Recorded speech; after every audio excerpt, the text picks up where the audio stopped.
नमस्कार दर्शक मित्रों, टीवी टाइम्स न्यूज नेटवर्क में आप तमाम लोगों का हार्दिक स्वागत है और आप देख रहे हैं टीवी टाइम्स न्यूज नेटवर्क।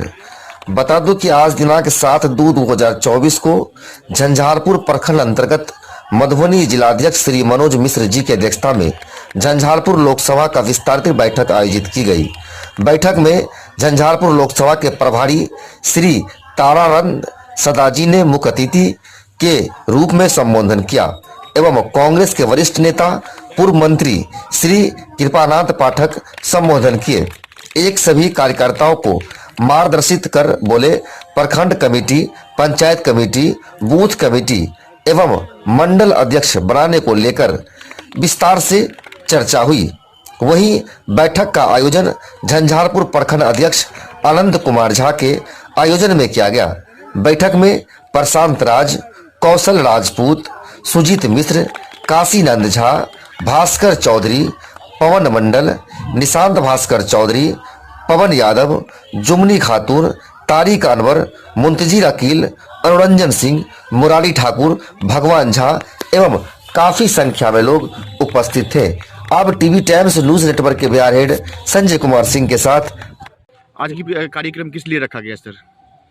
इसका उद्देश्य क्या था आज का ये बैठक रखने का?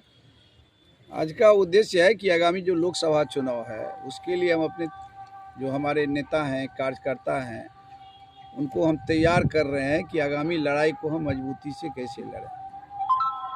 क्योंकि कांग्रेस ये महसूस कर रही है और आम जनता भी महसूस कर रही है कि इस देश में जो हमारे जुमलेबाज प्रधानमंत्री जी हैं उन्होंने देश में अराजकता फैला रखा है। और तो और धर्म का भी उन्होंने राजनीतिकरण शुरू कर दिया। धर्म आदमी का व्यक्तिगत मामला होता है। हमारे संविधान में धार्मिक स्वतंत्रता है।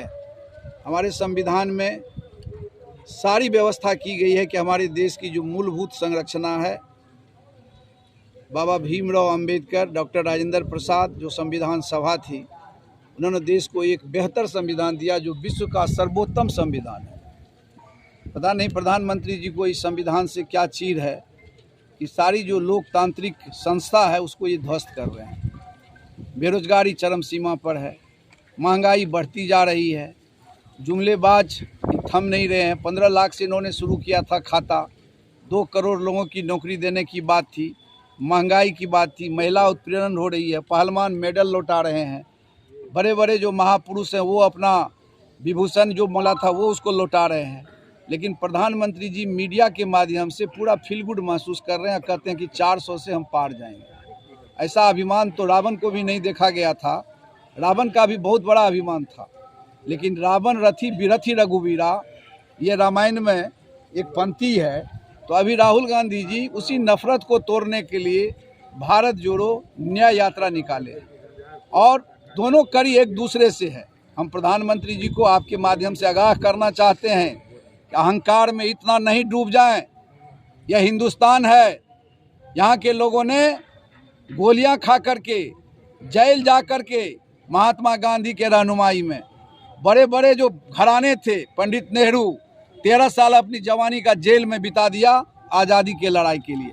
सैकड़ों हजारों बहुत घर हैं मिथिलांचल में जिनके घर से बलिदान हुआ, जिनके घर से स्वतंत्रता सेनानी अभी भी मर गए हैं। लेकिन अभी मैं आ रहा था तो बता रहे थे 2-4-5 आदमी रास्ते में कि हम स्वतंत्रता सेनानी के परिवार से हैं। फक्र है, हम नमन करते हैं उसको। स्वतंत्रता संग्राम के इतिहास में इनका कोई इतिहास, कोई भूगोल नहीं है, लेकिन आज देश को बर्बाद करने में तुले हुए हैं। और लेकिन लोकतंत्र में इसका सबसे बड़ा माध्यम होता है चुनाव, और चुनाव में हम कहीं न कहीं महसूस करते हैं कि कभी ये कांग्रेस का गढ़ था, कुछ परिस्थितियां ऐसी आई कि हम कमज़ोर हुए। आज हम उसको पुनः मजबूती प्राप्त करने के लिए हमारे जितने सेनापति हैं आज जो बैठे हुए हैं, हमारे बड़े बड़े लीडर हैं, अपने अपने एरिया के, अपने अपने गांव के, अपने अपने क्षेत्र के छत्रप हैं, उन सबों को एकत्रित करके हम रणनीति बनाने के लिए आए हैं कि हम सब कुछ से इनका संघर्ष करने के लिए और इनका जवाब देने के लिए तैयार हैं कि लोकसभा चुनाव में इंडिया गठबंधन की जीत हो। सर, जिस प्रकार आपको पूछना हो तो कुछ सर, जिस प्रकार से आरजेडी और बीजेपी ने झंझारपुर और मधुबनी में अपने अलग अलग अध्यक्ष बनाए हुए, तो क्या आप लोगों की भी कुछ ऐसी प्लानिंग है कांग्रेस की? हमारे कांग्रेस के अध्यक्ष अभी आपके सामने में बैठे हुए हैं। सभी पार्टी को अपना अपना जिला अध्यक्ष, प्रखंड अध्यक्ष बनाने का अधिकार है। और हमारा प्रखंड अध्यक्ष अभी इन्होंने बताया कि मैक्सिमम हमारे प्रखंड अध्यक्ष आए हुए हैं, विधानसभा जो प्रभारी बनाया गया है वो आए हुए हैं। हम भी मॉनिटरिंग कर रहे हैं जिला को, प्रखंड को, ऑल इंडिया से। अभी इन्होंने बताया आपको अपने संबोधन में कि खड़गे जी ने मीटिंग लिया था और खड़गे जी के नेतृत्व में जो मीटिंग हुई उसमें हम लोग को टास्क दिया गया, हम लोग भी उसी कमी को ढूंढने के लिए। और ये तो इंफ्रास्ट्रक्चर तो सभी पार्टी का है, कांग्रेस का तो आज से नहीं, आज़ादी की लड़ाई से इंफ्रास्ट्रक्चर शुरू हुआ। कुछ कमियां आई, कुछ जड़ता आई, हम चुनाव कहीं नहीं लड़ रहे थे, बहुत तरह इस तरह का मौका आया, उस जड़ता को हम दूर कर रहे हैं। बीजेपी के 2024 में क्या रहेगा? 2024 में इनका सफाया होगा। अब तो और मौका दे दिया नीतीश जी ने। आप स्वयं सोचिए ना, जिसके चलते हम लोग को कह रहे थे कि पलटू राम इधर आ रहे हैं, उधर आ रहे हैं, उधर आ रहे हैं, एक दूसरे के डीएनए पर, डीएनए का मतलब समझते हैं ना, पैदाइश पर फर्क होता है। अगर आदमी के डीएनए के बारे में चर्चा हो तो पैदाइश पर फर्क होता है। तो मोदी जी ने नीतीश जी के डीएनए पर सवाल उठाया था और नीतीश जी ने कहा कि मेरी लाशें जाएगी, तो पता नहीं उनका डीएनए या तो सवाल उठाया था, उनका बोली वही जुमला था, या तो नीतीश जी का जो कहा था कि लाश जाएंगे तो सदैव पूरा चले गए। तो ये तो आप समझ रहे हैं कि जनता मूर्ख नहीं है, जनता देख रही है सब कुछ। सर, पूरे देश में 543 लोकसभा सीटें हैं। अभी आपने कहा कि बीजेपी 400 सीट की दावा कर रही है, तो आपकी किस तरह की तैयारी है पूरे देश में? मैंने नहीं कहा, अहंकारी प्रधानमंत्री जी ने हाउस में कहा, अहंकारी प्रधानमंत्री जी ने हाउस में कहा। हाउस में उनको जवाब देना चाहिए था कि मैं नौकरियां क्यों नहीं दे रहा हूं। भारत के हर एक जनता पर कैसे 1.5 से 2 लाख जो पैदा लेगा उस पर कर्ज आ गया है। 2014 तक मात्र